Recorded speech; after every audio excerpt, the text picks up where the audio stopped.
ಬಿದ್ದು ನಿತೀಶ್ ಅವರು ಪ್ರಧಾನಿ ಆಗ್ತಾರೆ ಅನ್ನುವಂಥ ದಟ್ಟ ವದಂತಿಗಳು ಇಡೀ ದೆಹಲಿ ತುಂಬ, ಇಡೀ ಉತ್ತರ ಭಾರತ ತುಂಬ ಹಬ್ತಾ ಇದ್ದಾವೆ. ಇನ್ನೇನು ನಿತೀಶ್ ಅವರು ಆಗೇ ಬಿಟ್ಟರು ಪಿ ಎಮ್ ಅನ್ನುವಂಥ ಮಾತುಗಳಿದ್ದಾವೆ. ಆಲ್ರೆಡಿ ಬಿಹಾರ ತಮ್ಮ ಸುಪರ್ದಿ ತೆಗೆದುಕೊಂಡಿದ್ದಾರೆ ನಿತೀಶ್ ಅವರು. ಇನ್ನು ಸೆಂಟ್ರದಲ್ಲಿ ತಮ್ಮ ಸುಪರ್ದಿ ತಗೊಂಡು ಬಿಹಾರದಲ್ಲಿ ಯಾರನ್ನೋ ಸಿ ಎಮ್ ಮಾಡಿ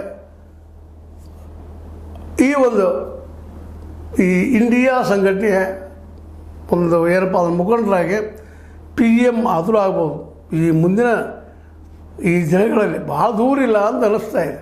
ಯಾಕಂದ್ರೆ ಎಲ್ಲರಿಗೂ ಅವಶ್ಯಕ ಇದನ್ನು ಬದಲಾಯಿಸಬೇಕು ಅಂತೇಳಿ.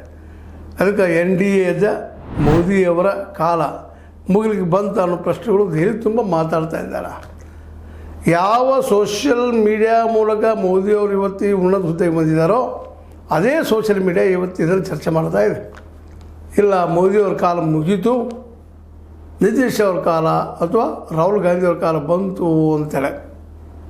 ಏನೇನಲ್ಲಿ ಕರ್ನಾಟಕದಲ್ಲೂ ಏನೋ ಬದಲಾವಣೆ ಆಗ್ಬೋದೇನೋ, ನೋಡೋಣ. ಏನೋ ಆಗಲಿ, ನಿತೀಶ್ ಅವರು ನೆಕ್ಸ್ಟ್ ಪಿ ಎಮ್ ಅನ್ನೋ ಸುದ್ದಿ ನಿಜ ಆಗ್ತದನ ನಾವು ನೋಡೋಣ ಅಂತ ಹೇಳ್ತಾರೆ. ಇದು ನಿಮ್ಗೆ ಲೈಕ್ ಆಗಿರ್ಬೋದು, ಲೈಕ್ ಮಾಡಿ, ಶೇರ್ ಮಾಡಿ, ಕಾಮೆಂಟ್ ಮಾಡಿ, ಜೊತೆ ಸಬ್ಸ್ಕ್ರೈಬ್ ನಿಲ್ಲಿಸ್ಬಿಡಿ. 16 ನ್ಯೂಸ್ ಅರ್ಥ ಅದೇ ಥರ ಇದು ಸತ್ಯದ ಕೈಗಳಲ್ಲಿ ವಂದನೆಗಳು.